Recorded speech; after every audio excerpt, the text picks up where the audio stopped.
Buenos días, mi nombre es Diana Damaris Moreno Hernández, soy estudiante de primer semestre de Mercado y en esta ocasión yo les voy a compartir sobre la Revolución Mexicana y este fue un movimiento armado que surgió con el fin de terminar con la dictadura de Porfirio Díaz y la misma culminó con la promulgación de la primera Constitución Política de los Estados Unidos Mexicanos, la cual conocemos como la Constitución de 1917 y en esta se reconocía por primera vez los derechos humanos y las garantías sociales, no solo a nivel México, sino a nivel mundial. Para comenzar, este trabajo vamos a hablar de causas y consecuencias de esta revolución.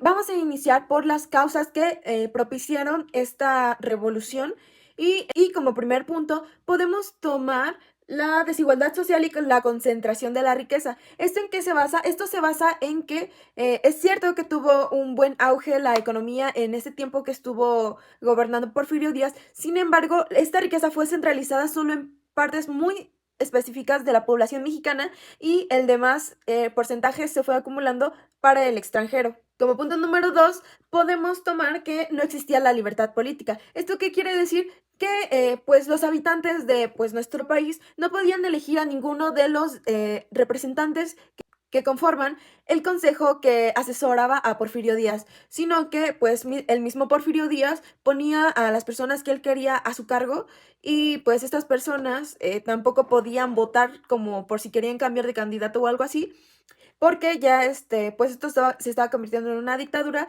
en la cual Porfirio Díaz permaneció por 30 años.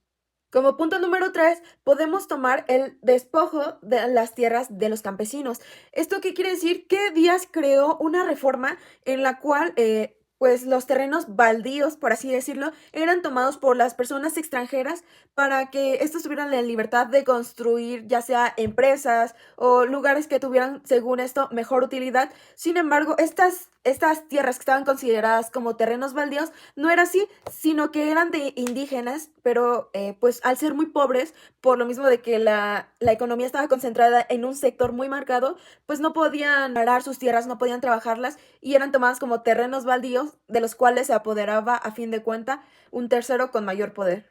Como siguiente punto, podemos tomar la creación de latifundios y esta es que las haciendas que tenían grandes extensiones de territorio eran entregadas a cierta parte de la población, específicamente a los proletarios, mientras que el resto de la población moría de hambre por no poder tener como esta accesibilidad a arar tierras o a conseguir un poco de trabajo, sino que al ser despojados de sus tierras también se les eran entregadas a personas con mayor poder adquisitivo. Como siguiente punto podemos tomar que disminuyó la enseñanza, es decir, que en este periodo el 80% de la población se volvió mayormente analfabeta, que como venía creciendo. ¿Por qué? Porque la educación ya no era como centrada como en general, sino que era para cierto sector de la población. Como siguiente punto era que pues Díaz tenía prohibido la libertad de expresión en cualquier instancia, no podías opinar sobre el gobierno y tampoco podías hacer huelga. Ninguno de los sectores de trabajo, ninguno podía hacer como que su opinión se notara, porque esto era completamente prohibido. Como siguiente punto, que creo que es uno de los más importantes, es que obreros y campesinos no tenían como estos derechos de trabajador y esto hacía que sufrieran una sobreexplotación de 12 horas por 75 centavos, que era algo pues realmente miserable porque no les alcanzaba para nada. Como siguiente y último punto, podemos tomar la represión y uso de la fuerza. Pues como lo veíamos anteriormente, pues los campesinos no podían quejarse por esta sobreexplotación que sufrían y las veces que estos mismos llegaron a hacerla fueron reprimidos de una manera muy brutal. Un ejemplo de estos asesinatos y agresiones que se tenían contra estas personas que expresaban su opinión, que se querían hacer notar, fue la huelga de Cananea en 1906 y la de Río Blanco en 1907. Partiendo de este punto vamos a pasar a la segunda instancia, que es pues las consecuencias que trajo consigo esta revolución, porque ya posteriormente a que este periodo se concluyó, este periodo donde pues hubo esta guerra, por así decirlo, pues hubieron ciertas consecuencias después de este proceso.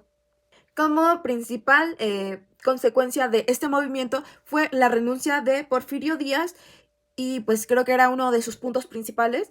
Como segundo punto podemos tomar la promulgación de la Constitución de 1917, la nacionalización del suelo y del subsuelo mexicano, la reforma agraria. Uno de los puntos más importantes es que se hizo una reforma a la ley educativa pública. ¿Esto qué quiere decir? Que quería reducir el analfabetismo que Porfirio Díaz había dejado en la ciudad.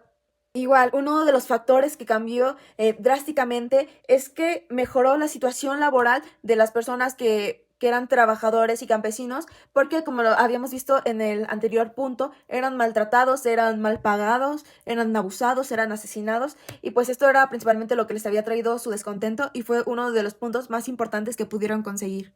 Como penúltimo punto, podemos tomar que se hizo la creación del sindicato y ese sindicato era el encargado de proteger a los trabajadores de esta misma sobreexplotación, malos tratos. Fue creada al fin de la Revolución Mexicana.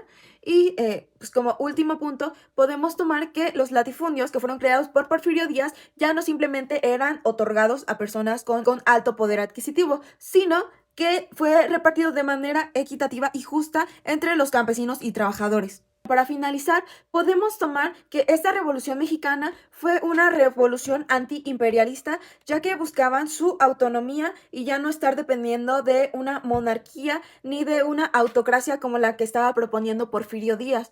Buscaban el desarrollo autónomo de cada persona y del país que es México, y pues se querían separar de lo que es como un imperio y querían ser como esta parte de autonomía, de que ellos mismos pudieran regirse sin la necesidad de estar sufriendo maltratos o abusos, con máscara de que todo esto era para mejorar a el país o incluso para apoyo del gobierno.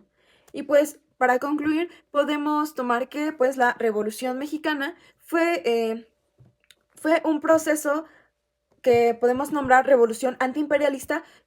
Esta surgió por el descontento y como el cansancio que tenían los trabajadores con Porfirio Díaz por sus malos tratos, por mantenerlos en la miseria, y pues su fin simplemente era tener un mejor nivel de vida, que pues es bastante aceptable, la verdad. Y esto fue todo por el video de hoy. Espero que sea informativo. Hasta luego.